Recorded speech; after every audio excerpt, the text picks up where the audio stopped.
ছোটোবেলা থেকেই একটু এগুলো নিয়ে গুতাগুতি করতাম।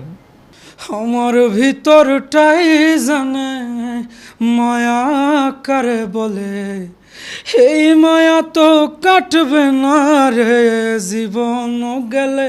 আমার অশ্রুখানা জানে কত ভালোবাসি তোরে, তোর মায়া তো কাটবে না রে জীবন গেলে। আর পারতাম যদি ভুলতে রে তোর কাজল কালো চোখ, আমার দিন কাটতো রঙিন হয়ে থাকতো না আর দুঃখ। তোর মায়া মুখটা ভাসলে চোখে থাকে না রে হুশ, আমি বলবো কি হয় নিজেই হারাই তোর মায়াতেই বুধ। আমার ভিতরটাই জানে মায়া কারে বলে, এই মায়া তো কাটবে না রে জীবন গেলে। আমার অশ্রুখানা জানে কত ভালোবাসি তোরে, তোর মায়া তো কাটবে না রে জীবন গেলে।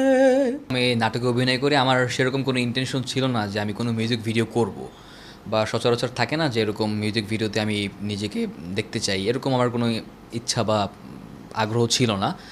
বাট এই গানটা যখন ইভান ভাই আমাকে প্রথমবার শোনায়, আমি যখন গানটা শুনি, উনি জাস্ট আমাকে কোনো কিছু বলে না, জাস্ট গানটা পাঠানোর পরে একটা ডেমো ভার্সন পাঠানোর পরে দেখো যে তোমার কাছে কেমন লাগে। গানটা আমি জাস্ট একটা অ্যাকোস্টিক গিটারের ভার্সনে শুনি, আমার কাছে গানটা এত ভালো লাগে। দেখেন, যেখানে একটা মানুষের ইন্টেনশনই ছিল না যে সে কখনোই মিউজিক ভিডিওতে অ্যাক্টিং করবে না বা মিউজিক ভিডিও করবে না, বিকজ আমি আবার ওইভাবে দেখি না, আমি যেহেতু অ্যাক্টিং করি অ্যাক্টিংটা নিয়েই থাকবো। বাট গানটা আমার কাছে এত ভালো লাগছে, এত শ্রুতিমধুর লাগছে যে আমি ভাবছিলাম যে না, I will do it definitely. কারণ আমি সেই গানটাই করবো যে গানটার ফ্যান আমি নিজে। কারণ আমার কাছেই যদি গানটা ভালো না লাগে, অবশ্যই আমার দর্শকের কাছে ভালো লাগবে না। আগে নিজেকে অডিয়েন্সের কাতারে নিয়ে গানটা শুনলাম, আমার কাছে মনে হচ্ছে না ঠিক আছে। এবং নট অনলি দ্যাট, আমি আমার মাকেও গানটা শুনিয়েছি, আমার মাও অনেক প্রশংসা করেছে, তার কাছে অনেক ভালো লেগেছে। স্যাড মেলোডি সব মিলে ওভারঅল। এবং নট অনলি দ্যাট, আমি তার সাথে আমি ইভান ভাইয়ের সাথে স্ক্রিপ্টিং ব্যাপারটা নিয়ে আলোচনা করেছি যে গানটার প্রেজেন্টেশন কীরকম হবে, কোথায় কোথায় লোকেশনে শ্যুট হতে পারে, সব মিলিয়ে ঝিলিয়ে আমি আমার কাছে মনে হলো যে না, why not, I should go for it. মায়াকারে বলে এই গানটার মধ্যে অ্যাক্টিং করতে পেরে আমি নিজেকে অনেক লাকি মনে করি, বিকজ এই গানটা আমার অনেক বেশি ভালো লাগছে। আমি যখন ফার্স্ট শুনি এটা আমার অনেক বেশি ভালো লাগছে, মনে হয়েছে যে আমার জীবনের সাথে কিছু একটা মিলে গেছে, এর জন্যই হচ্ছে করা। দর্শকের উদ্দেশ্যে একটা কথাই বলতে চাই যে গানটা আপনারা দেখবেন, অবশ্যই আপনাদের কাছে অনেক বেশি ভালো লাগবে, আর গানটা অনেক বেশি সুন্দর। মায়া হচ্ছে একটা অদ্ভুত জিনিস, যেটা কখনোই মানে মুছে যায় না। তো ওই জায়গা থেকেই মায়াকারে বলে গানটা নির্মাণ করা। তো আমরা চাইছি মানে পুরো টিম মিলে কিভাবে এই গানের ভিতরে মানে প্রত্যেকটা মানুষকে মায়ায় ফেলানো যায়, তো ওই জায়গা থেকে স্টোরিটা তৈরি করা। তো সব কিছু মিলে মানে আমি সবসময় একটু ইমোশনাল গান করতে পছন্দ করি, তো ইমোশনাল গান আমার পার্সোনালি অনেক পছন্দ। তো ওই জায়গা থেকে আমি সর্বোচ্চ চেষ্টা করছি ভালো একটা স্টোরি দেওয়া, ভালো একটা মানে মিউজিক ভিডিও দেওয়া। মানে সচরাচর যেরকম মিউজিক ভিডিও হয় এর চেয়ে বাইরে একটু আমি নির্মাণ করার ট্রাই করছি।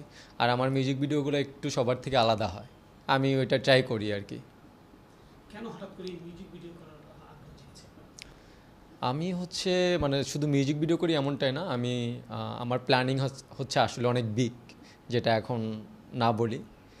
তো আমি নাটকও বানাই, আমার ফিকশনগুলো বানাচ্ছি, তারপরে ওয়েবেও হাত দিচ্ছি, ঠিক আছে। তো সব কিছু মিলে মিউজিক ভিডিও আমি আসলে মানে মিউজিক ভিডিও বা নাটক বা এই জিনিসগুলো কম্পেয়ার করি না। আমি কম্পেয়ার করি যে আসলে আমি স্ক্রিনে কী দেখতেছি, প্রত্যেকটাই তো একটা স্টোরি।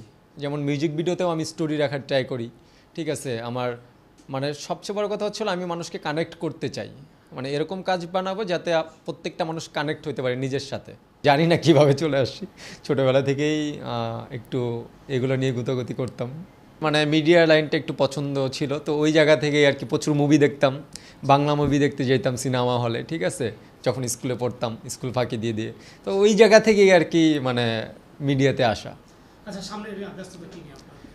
সামনে ব্যস্ততা আপনার নেক্সট উইক আর একটা মিউজিক ভিডিও আসতেছে আমার, প্লাস হচ্ছে সামনে বেশ কয়টা মিউজিক ভিডিওর কাজ আছে, ওয়েব ফিল্মের কাজ আছে, ফিকশনের কাজ আছে, সব কিছু মিলে আর কি চলতেছে আলহামদুলিল্লাহ ভালো। আপনি একটু আগে বলছিলেন যে অনেকগুলাই মিউজিক ভিডিও তারপরে গান করেছেন, সেই ব্যাপারে একটু জানতে চাই আসলে কতটা সফলতার দিকে?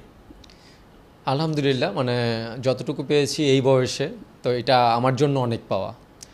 আমার যেমন লাস্ট ইয়ারে আমার একটা গান হিট যায়, না এই ইয়ারেই তো গেছে না, 2000 না এই ইয়ারেই, আচ্ছা যেমন এই ইয়ারের শুরুর দিকে আমার হচ্ছে একটা গান হিট যায় কালাচান, যেটা বাংলাদেশে আপনার 206 মিলিয়ন ভিউ করেছে। তারপরে আরও আছে আমার নাটক, যেমন মায়া আছে, ব্যথার শহর আছে, প্রজাপতি আছে, এগুলো অনেক 10 মিলিয়ন ভিউ পার হয়ে গেছে প্রত্যেকটা নাটকের। মায়ার দুনিয়া গান আছে, এমন একটা মানুষ পেলাম না। তো আমার মোটামুটি যতগুলো প্রজেক্ট করছি আলহামদুলিল্লাহ সবগুলোই হিট। পানসুবাড়িও অনেক হিট করছে। আচ্ছা, যারা নতুন অনেকেই চায় মিউজিক ভিডিও করতে, তাদের উদ্দেশ্যে কি বলতে চান? হ্যাঁ, করতে পারে। আমি সবসময় বলবো যে ভালো গান, ভালো প্রোডাকশন, ভালো ডিরেক্টর দেখে কাজ করবেন আপনারা, ঠিক আছে? কারণ মিডিয়াতে সবাই হয়তো বা কাজ করতে চায়, কিন্তু মিডিয়া হচ্ছে এমন একটা জায়গা যে মানে এই লাইনে আসলে মানে বাটপারও যেমন বেশি। আচ্ছা, আমি দর্শকদের উদ্দেশ্যে এটুকুই বলবো, আপনারা যেরকম আমার কাজগুলোকে সাপোর্ট করেন, আশা করি এই গানটাকেও আপনারা মায়াকারে বলেও এই গানটাকেও আপনারা অনেক সাপোর্ট করবেন।